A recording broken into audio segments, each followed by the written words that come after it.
Welcome to Channel 17, the Town of Colonie Government Channel.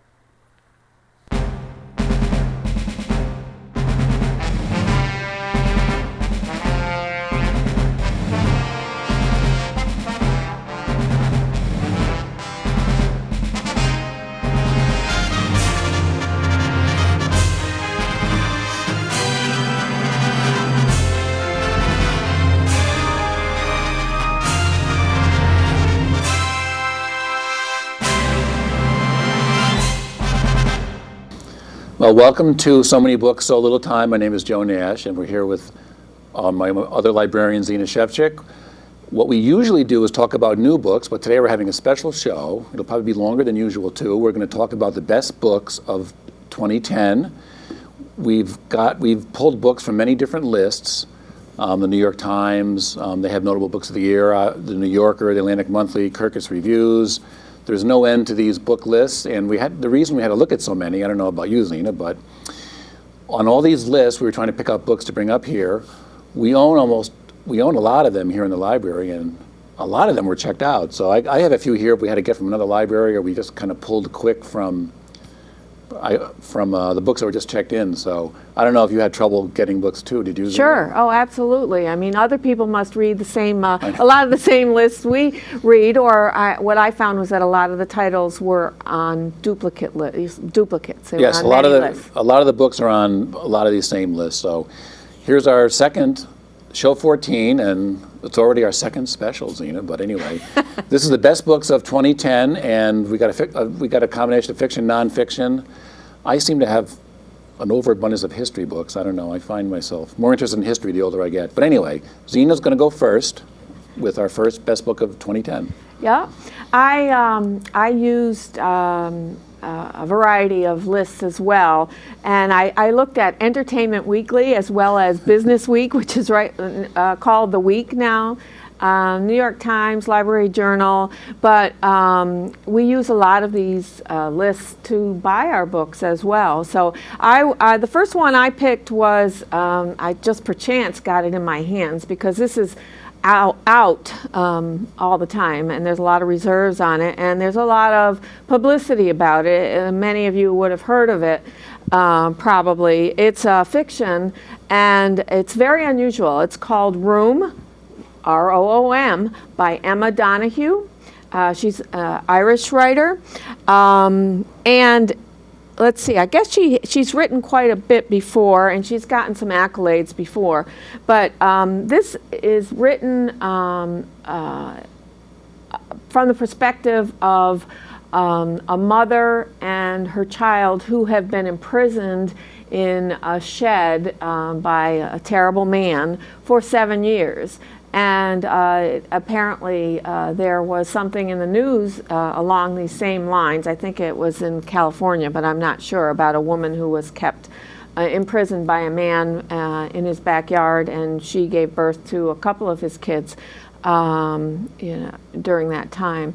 And what's different about this is that it really is written by the child, who's a 5-year-old boy's perspective, and it sounds like it would be psychological. I mean, there's one review that says it's an emotionally draining book to read. I didn't find that at all. Now, I'm a parent, and I found it fascinating because it's written from the boy who's known only an 11 by 11 foot room for his 5 years, and his mother, in order to keep him sane and keep her sane during this period of time, tells him certain things about his world and the world outside that aren't necessarily true, but she had no idea whether or not she and this boy were going to spend the rest of their lives in this room or not.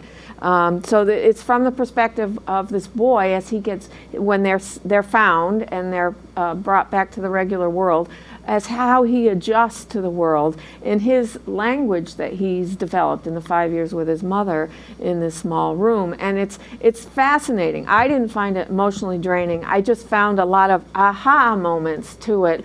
Oh yes, of course, that's what he would think. Or how smart his mother was to tell him this. And how she's trying to explain the world to him now. It's a very unusual piece of fiction, and I highly recommend it, and there is a reason why it's difficult to get on our reserve list. So, Room by Emma Donoghue, and it's on many, many lists. Go ahead. I was going to say, you wouldn't think a book about a mother and her son imprisoned for 7 years in a shed would be on the bestseller. No, but that says something about the writing, and I mean it's not hard to read at all. It goes very quickly. I think any parent who spent a lot of time with their children when they were young would be fascinated. Well, not only was that book on a lot of best of lists, the New York Times had it on their 10 best for the year list. So. Okay, my first book is a book I'm actually reading. I'm about 3/4 of the way done. It was on the New York Times Notable Books of the Year. I'm going to talk about 2 books because they're related. This book is called Scorpions, The Battles and Triumphs of FDR's Great Supreme Court Justices, and it's mainly about FDR's relationship with the four people he appointed in the 30s and 40s, Felix Frankfurter, William Douglas, Henry Jackson, and the 4th one was Hugo Black. And this book, I have to say, is extremely interesting. FDR tried to pack the court, as everyone knows, because, and it was considered his biggest disaster in his three terms plus. And because the court kept rejecting his New Deal things. And so anyway, he appointed these 4 guys, and the book is mainly their relationship with FDR. It's little capsule biographies of these 4 guys, extremely interesting guys, very different. They all started out pretty poor. Douglas was from the West. Felix Frankfurter, I think, was an immigrant or son of an immigrant. Hugo Black, a former KKK guy. William Jackson, I forgot about where he came from, but he ended up becoming the prosecutor at Nuremberg. Just a fascinating, and their relationships, they started out good. They all became sort of bitter enemies. And they all had different judicial philosophies, and all 4 of these guys ended up being 4 of the most important Supreme Court justices ever, and they all diverge in their judicial philosophy. But this book goes right through the 30s and World War II into the 50s to the landmark Brown versus Board of Education, and I think it just trails off. They all died at different times. So this book. Scorpion, the title comes from a famous expression here where I think it was Frankfurter, he says, the Supreme Court is 9 scorpions in a bottle. And when you get into the personal stuff between these guys, some of them became bitter enemies. And the other amazing thing about this book, I don't think this goes on today, but the intimacy between the 2 branches of government, judicial and executive, I mean, these guys were like de facto advisors to FDR. I mean, sending them memorandums, you guys should do this. I don't think any of that goes on today. Couldn't do that these days. But no. Just giant personalities, and of course, this other book was on a different best of list, came out this year too. It's called Supreme Power, Franklin Roosevelt versus the Supreme Court. The interesting thing about the cover is they have FDR looming over everything, which he did, in that time. This book, Supreme Power, by Jeff Schessel, was on the, I think it was in the New Yorker's Best Books of the Year. This book only concentrates on the 30s, when FDR tried the court packing plan, how it all backfired. Again, like I said, it was considered his greatest defeat, his greatest mistake, his greatest, And this book is a little bit longer, but again, like this book, I think this goes into all the personalities, all the behind the scenes with that Tommy the Cork, all the political fixing that was going on. I mean, the stuff behind the scenes that I've read so far is absolutely fascinating. So this one's only concerned with the court packing, how it came about, what happened, and how it failed. And the result of that, and FDR ended up appointing these 4 guys in this book. I'm mixing people up, but 2 different books about the Supreme Court that both made 10 best lists this year. Scorpions, The Battles and Triumphs of FDR's Great Supreme Court Justices by Noah Feldman, which is the one I'm reading. It's really good. And this one, I'm going to have to read now after reading this one. Franklin Roosevelt versus the Supreme Court, Supreme Power by Jeff Schessel. Zina? Hey, someday I'd like to read a whole bunch of the biographies of Abraham Lincoln, because so many have been written, just to see what is so different about him and their people's perspective. That's what I see when I'm thinking about it, is different people's perspective on the same event or the same. Well, as a time bunch of goes by, too, characters. the way history judges people. Right, And right. So that biographies are important. This book also is on many lists, top 10 lists for 2010 and also on one of the 10 best of the year. 10 best New of the York year. Times. The Immortal Life of Henrietta Lacks by Rebecca Skloot. And this is nonfiction. It's a true story about some cells, some cancer cells of a woman, black woman, who died in 1951 of a very virulent case of cervical cancer. And unbeknownst to her, when she was being treated, a surgeon took some of the cells from her tumor, and he discovered that these cells would keep on multiplying if they were kept with nutrients that would keep them going. Apparently cells don't do that. They don't live forever normally. And they found these cancer cells in this woman by happenstance that when they were kept in a certain environment just kept multiplying and multiplying and multiplying. And the story is a story of kind of the history of cell culture, medicine in the last 50 years, what is needed to make new discoveries in the medical field, and but mainly it's a story of Henrietta Lacks' family and the repercussions of the lack of consent and the lack of privacy laws in the last 50 years, because eventually the existence of these cells became well known, and articles were written, journal articles were written about them, and the woman was identified and her family was identified, and there were repercussions for the family because they didn't understand the science of it. They didn't understand how their mother's cells could still be alive, and they didn't understand how her cells, the multiplication of her cells,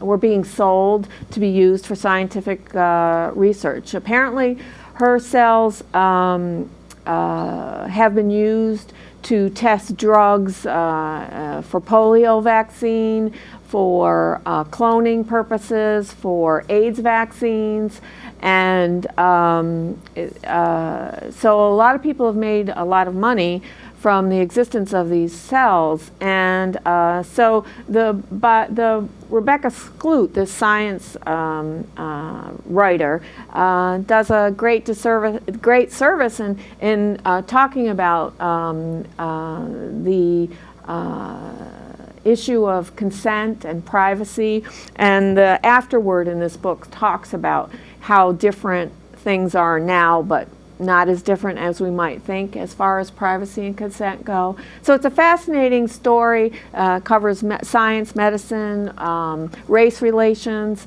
because the people involved were black. And so it's very different, very unusual is what I want to say, and it's very well written, easy to read. Again, I highly recommend this, and it's been tough to get a hold of too, and it was published way at the beginning of the year. The Immortal Life of Henrietta Lacks.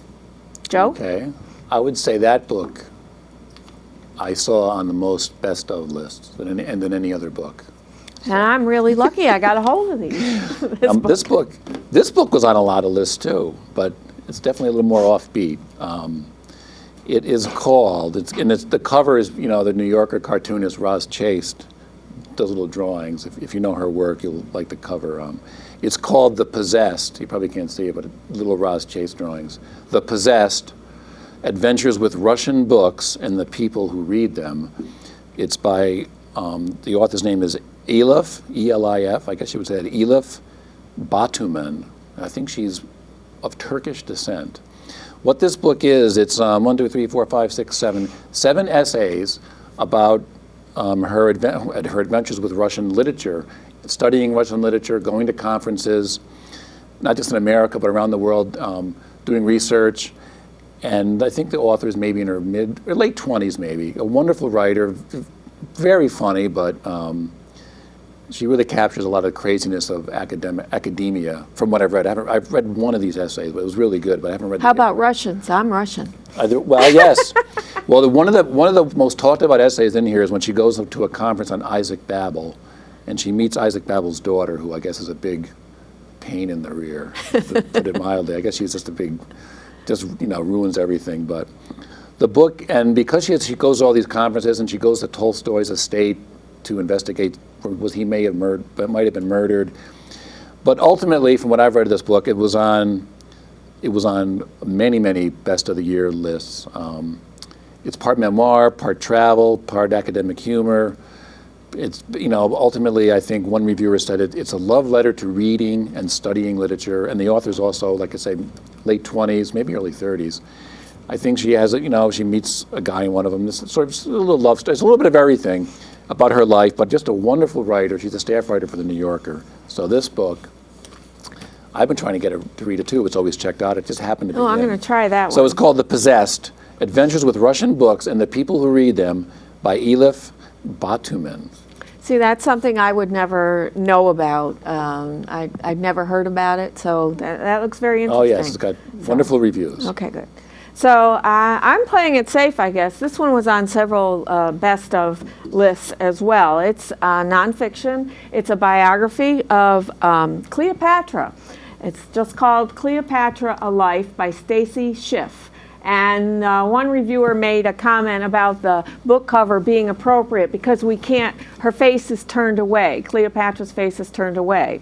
And the point of that is that there really aren't a lot of sources about Cleopatra's life. I think in one point in the book it says that there's actually only one sentence that is in existence that they know of today that Cleopatra actually wrote.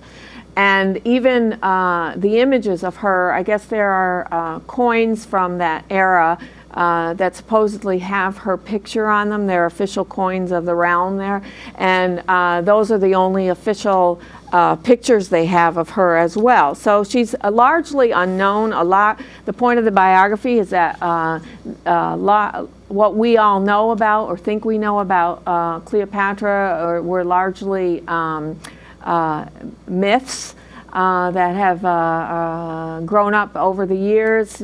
One reviewer suggests that it's because only male historians wrote about her, but they also point out, the media, the movies, Elizabeth Taylor playing Cleopatra, and that whole relationship between, the sexual relationship between Cleopatra supposedly and Mark Antony and Caesar.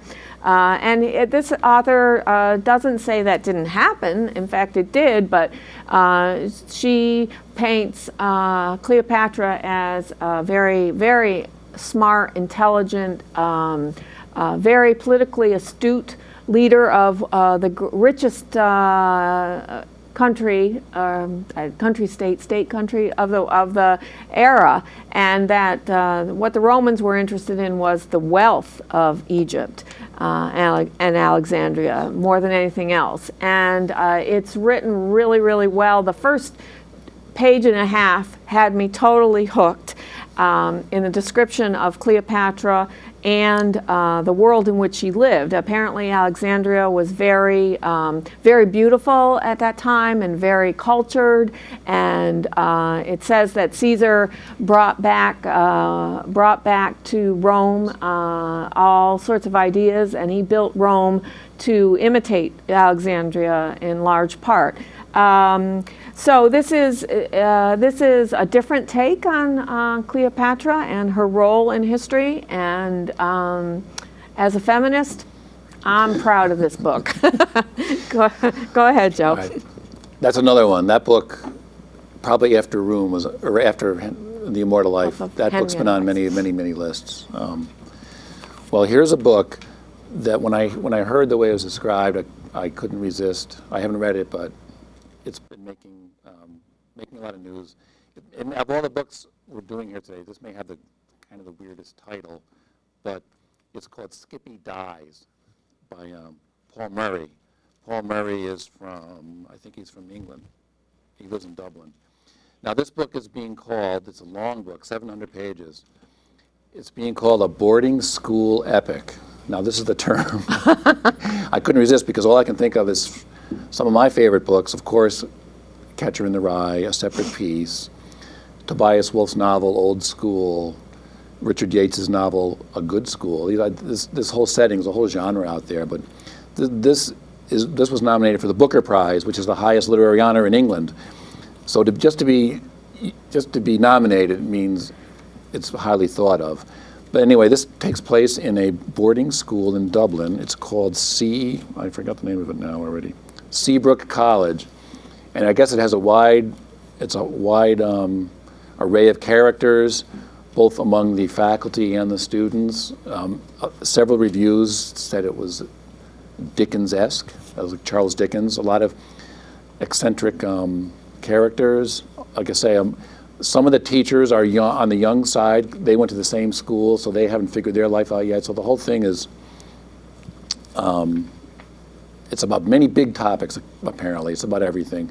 Now, apparently the main character, Skippy, dies right in like the first page in the book. I don't know if it goes backwards but it's got unbelievably great reviews all year. One of the reviews said this about it, because apparently this book is about everything, like most prep schools. Yes.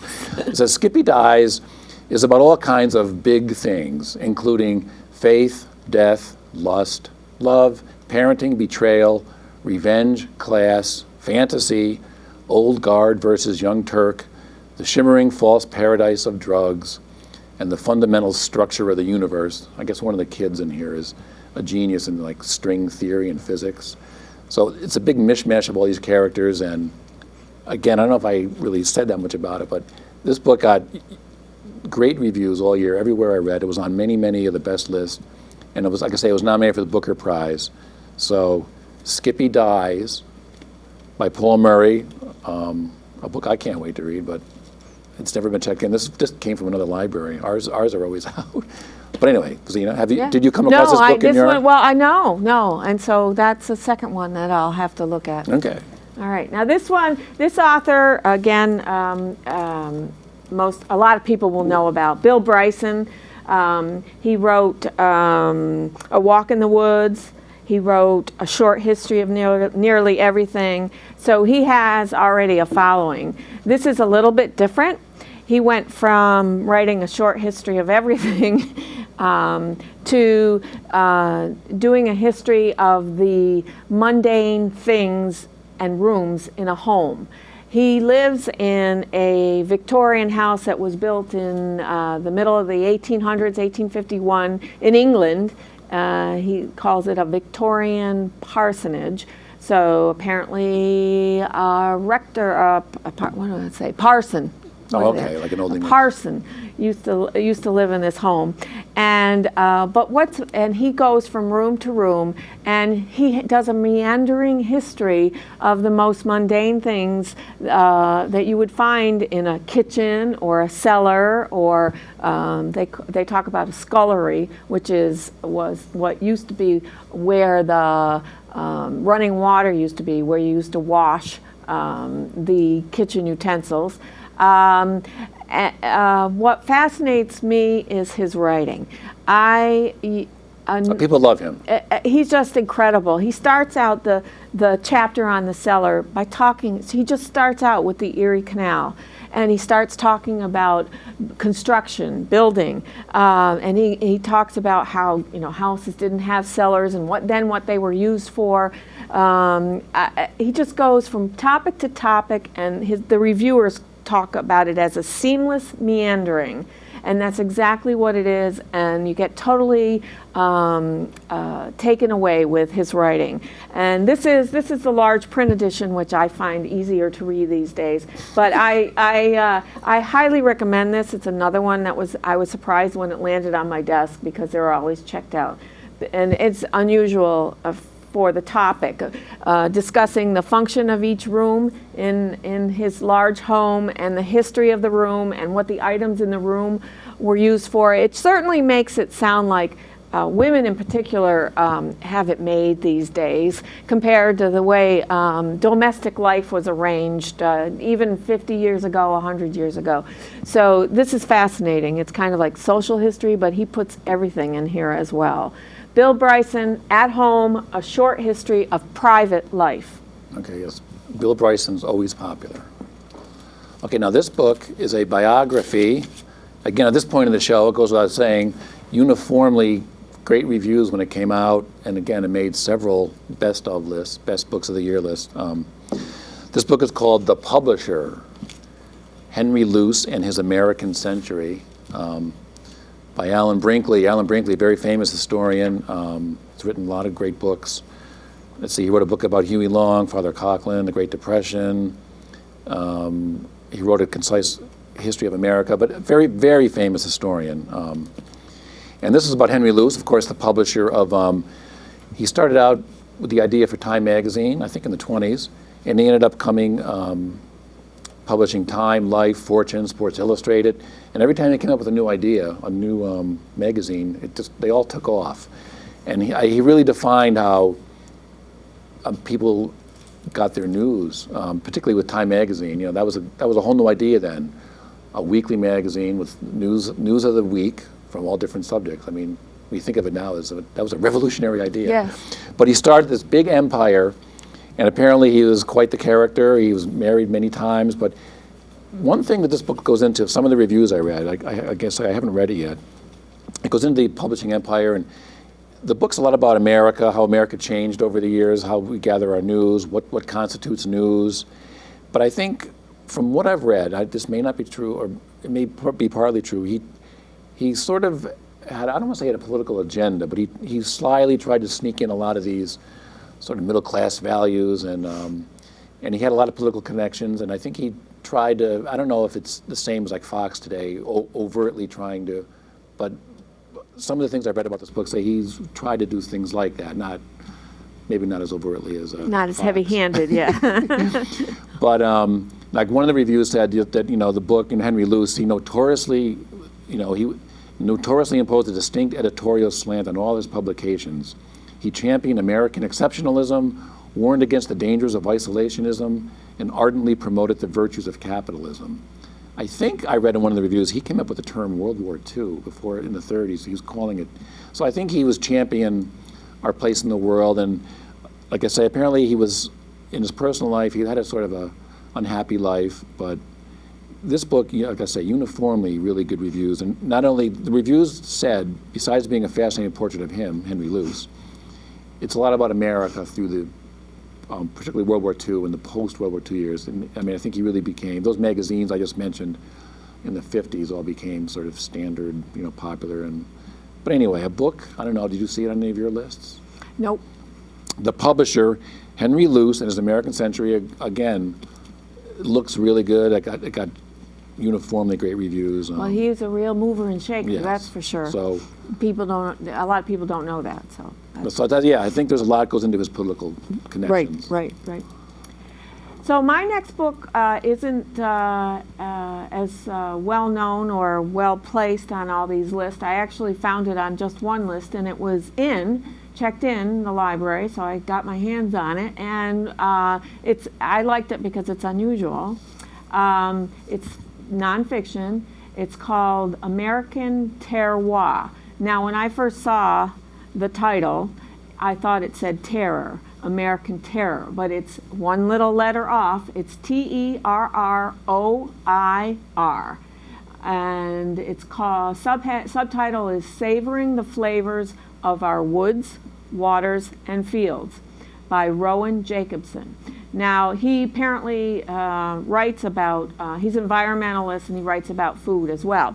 Now, I've never heard this term, terroir, but apparently it's a French word, and it means taste of place. And I have heard that phrase before, which kind of refers to how a local environment, local history affects the flavors and texture of any kind of foods that are created in that place. So I guess to some Europeans, the idea of American terroir is anathema, but that's why this author wrote this book. He talks about different environments in the North American continent and what foods they're known for and why, and what affects the flavor and texture and production of these foods. He goes to Prince Edward Island to talk about a certain kind of potato. He talks about, well, now I have to look at my notes, excuse me. He talks about New England cider. He talks about the state of Washington, Yakima Valley, apples. He talks about coffee in Panama. And like he'll talk about at length about, for example, coffee. The quality of coffee correlates with altitude. The higher the beans grow, the better the coffee tastes. And he said that coffees are graded based on their altitude in many places. But then he goes on and he writes in a very easy way. It's not overly scientific or chemistry presented. He talks about Yukon River salmon, wine in California, cheese in Vermont, and he is very funny. He says the heading for the cheese chapter is making milk rot, R-O-T, right, because that's what he says how you make cheese. And so some of it's a history, travelogue of the areas, some of it's chemistry, some of it's the geologic makeup of the ground or the soil. And it's not a long book, but it's very unusual. I found it very unusual. Maybe for foodies it's not. But it was on one of the lists I looked at, and it's something different. American Terroir by Rowan Jacobson. Okay, I didn't come across that book in any of my lists. Okay, now here's a book. Back in the spring and going into the summer, you know, we look as librarians, we see the New York Times bestseller list, and of course we can't know every book, but we try to know a lot. We can't. But I kept seeing this book. This book was on the bestseller list for like 3 or 4 months. In the first month or two it was on, all I saw was the title. It's called Empire of the Summer Moon by S.C. Gwynn. And I only saw that time, well, what is that book? Because I kept seeing it. It was on the list. And I finally, after it was out for a while, I went and looked at it. And it's a book about the Comanches, the Indian tribe, the Comanches. And that was surprising me that it would be on the bestseller list for that long. I guess, I mean, American history, people like to read about this, but this book somehow took a lot of people were interested. Like I say, it was on the bestsellers for 4 months. Somehow must be something about it. Again, now that I went back and looked at it, it got some great reviews, and people seem to really like it. The subtitle is Quanah Parker and the Rise and Fall of the Comanches, the most powerful Indian tribe in American history. Now, most of us know the Apaches and the Sioux and all this, but according to this book, the Comanches were the most powerful, and they actually drove the Spaniards out from Texas and Colorado. They were more out west. This book covers, there was a famous case in, I think, 1836. Cynthia Ann Parker was a girl kidnapped by the Indians. And she ended up living with them her whole life. And her son, who this book is about, I guess just Quanah, Quanah Parker, became the most powerful chief of the Comanches. And this book spans, I think, from around that time. He died in 1911. But this covers, maybe this is why people like it, it covers so much about American history. It covers from when the Spaniards were sort of driven back, through the Civil War, through the ending of the buffalo, on the plains, up to the day of the trains. And he lived till 1911, and of course, I think the Comanches have ended up, the only way they could be, I don't know what the term is, put down or whatever, they had to call in the Texas. In fact, the Texas Rangers were not made up. The Texas Rangers were developed or whatever specifically to combat the Comanches, and so was the six gun, according to this book. The six gun was sort of invented for Indian fighting, but it was during this time. So there's this book. Let's see. Yeah, it was on the bestsellers for many for many months. So maybe it's a very American story. I don't know. Books about the Indians they're usually very depressing and sad because of what happened to the Indians. But this book, like I say, has been very popular. It was on many lists for the best book of the year. I mean, most popular.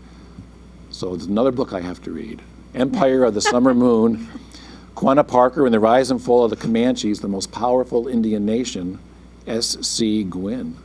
Did you see this book on any of your? I think I did, actually, and there goes the title of our show, So Many Books, So Little Time. I mean, Joe and I struggle all the time as these books go by our desks and we can't stop and read them all. So the next best thing is to speed read them and offer them up to you.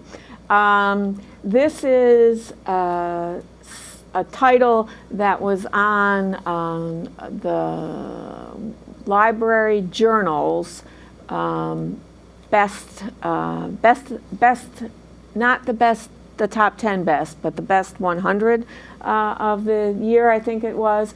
And it's just struck me because of the title is so unusual. And I happened to get it in time for this show. It's a very small book in size and depth, length. It's called The Sound of a Wild Snail Eating by Elizabeth Tova Bailey. And it's nonfiction. This is a commentary kind of on nature, observing nature. She is convalescing, the author is convalescing from a very serious life-threatening illness, and she is pretty much bedridden for many months, and one of her friends recovers a snail from the author's garden and puts it in a terrarium and a flower pot next to her bed. And the author, because she has very little to entertain herself, I guess, for all those months, and because she comes from living on a farm, on an old farmhouse, so she's used to being aware of nature and appreciating nature. And this is a commentary on her kind of living with this wild snail next to her during the many months of her convalescence. And she talks about how at night, when nothing else there's no other noises, sometimes when she wakes in the middle of the night, she can actually hear the snail eating whatever she's presented to the snail, usually a flower or a leaf or something else. But she talks about its life. It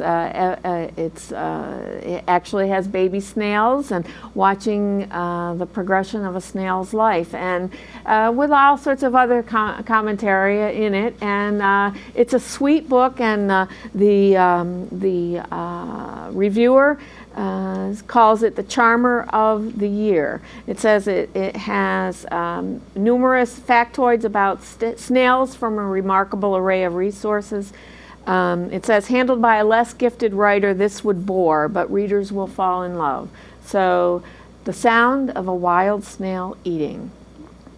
Kind of like a philosophical. Yes, kind of taking the time to appreciate the small things in life, literally. Okay, taking the time to read all the books we want. Read all the books we want.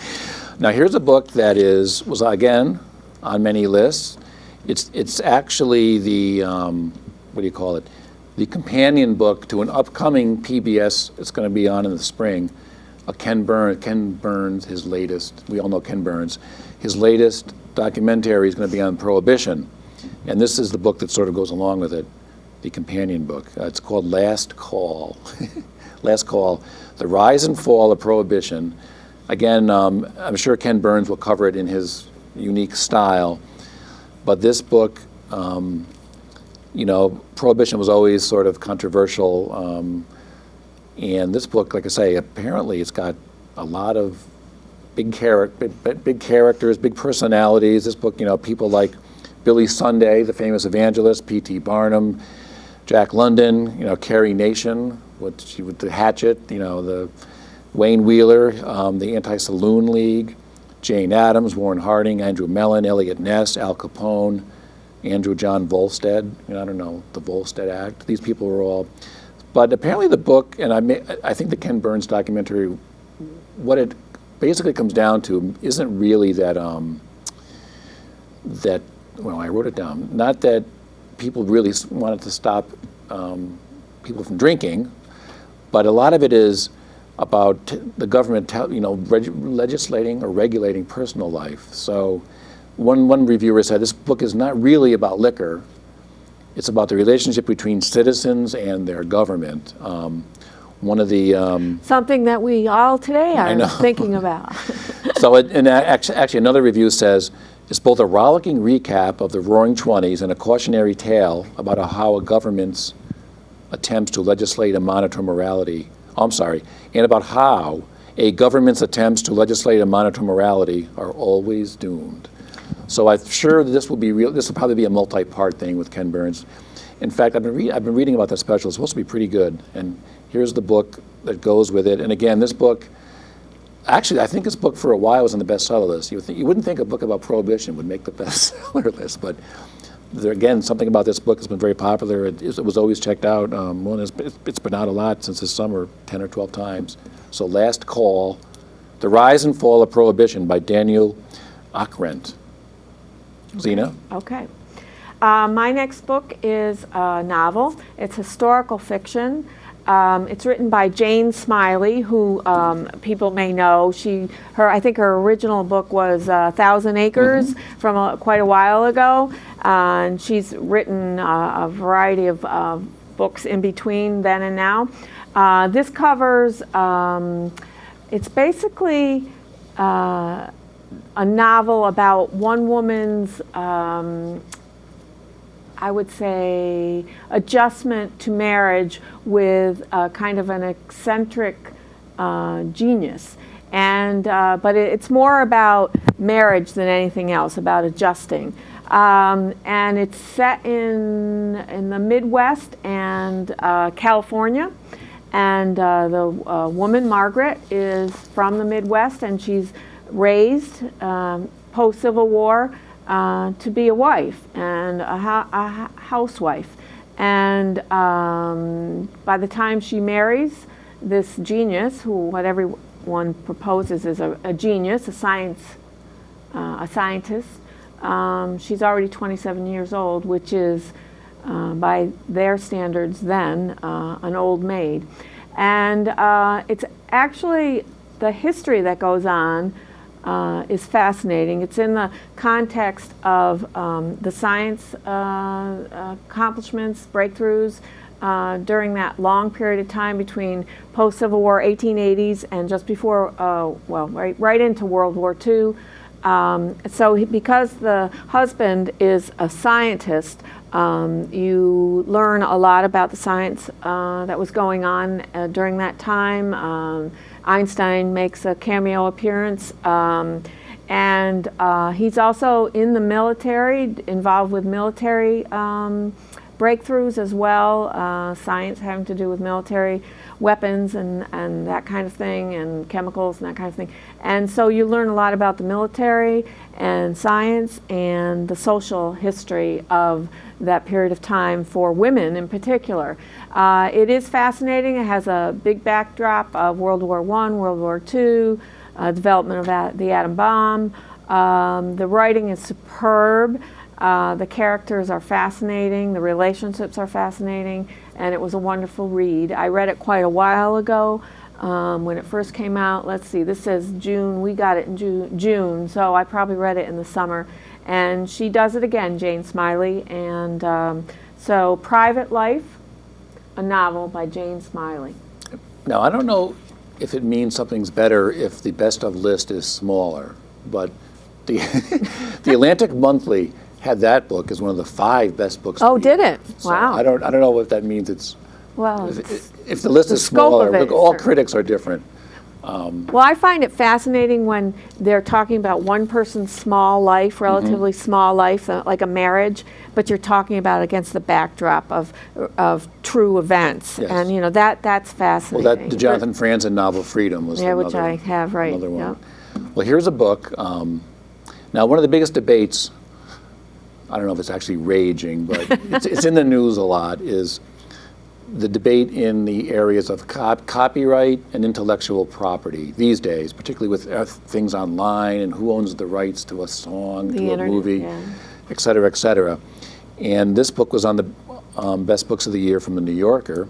It's called Common as Air, and the subtitle is Revolution, Art, and Ownership by Lewis Hyde. And he takes sort of, I think most people, well, I don't know about most, but a lot of people think, you know, if you write a song or if you create a painting or if you do, you own the rights to that. But he's saying this is being taken too far today. Like, for example, one example he gives is Martin Luther King's I Have a Dream speech is not in the public domain. You can't just use that you think you would be able to use that for inspiration. Yes. So he takes things like that, and he goes back to the founding fathers of America and English common law, and he goes back to this idea of the commons. I'm not sure what that means, but he goes back to that, our cultural commons.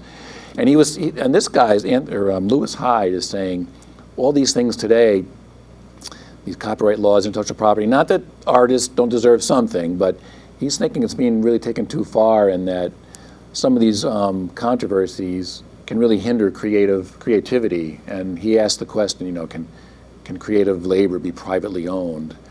And so this is like a different take on it. He's arguing for less restrictions, I guess. One reviewer said that the author argues that art and ideas constitute an inherently public cultural commons that is most fertile when authors have only limited permission to enclose their works from unauthorized use. I think the key word there is limited. But I think today so much goes on with any form of art and being copyright and property. So this book takes this guy's arguing for letting people, you know, letting more out for people to use or to study or to use in any way you want. One example is a lot of times people want to use letters for a biography, and there's a certain restriction on, I don't know, how many words you can use. And it's like, if you really want to show someone, if they wrote thousands of letters. I mean, several years ago, there was a biography of J.D. Salinger that was squashed because he used too many quotes from the letters. But to me, the letters would probably show a lot about his life. But anyway, this book, again, from the New Yorker's Best Books of the Year, about the copyright intellectual property debate today, and he's arguing for less restrictions, common as air. Do you want to do one more, Zina? Well, I'll just mention it briefly just because it's unusual. It's certainly not something I would have picked up, and I still haven't read it. I've just glanced through it. It's called The Tiger, A True Story of Vengeance and Survival. It's a true story by John Vaillant, Vaillant, and I'm just bringing it to people's attention because it's so unusual. It's a story of the hunt to kill this huge 500-pound tiger in a remote area of Russia near the China and Korean border, how they actually have special group of men whose job is to control the tigers in this area. It's an adventure story. It's a story of man versus beast. It's a story of nature versus man generally. And because it's in such a remote area of the world that very few people know anything about, it has that added benefit to being unusual. And I just started to read it, and it's great, and I'm going to try to read the whole thing. So just because it's unusual, I'm bringing it to people's attention, and it is on at least one list. The Tiger, True Story of Vengeance and Survival by John Vaillant. And I just wanted to mention one thing. I talked about getting a review from library journal in the last couple of books I talked about, and that's a trade journal that we use to look at other librarians review books and put their reviews in the library journal. And so people may not be able to get a hold of the library journal. They may not know what it is, but we use a lot of other. Well, people can ask for it here in the library and look at it. Okay, library journal, Publishers Weekly, those kind of whole set of trade journals we use as well. Go ahead, I'm done. Well, just like our regular show, when we talk about new books in general, we didn't get to all the books. So this is just, believe me, after going through all these lists, this is just a very small sampling of best books of the year.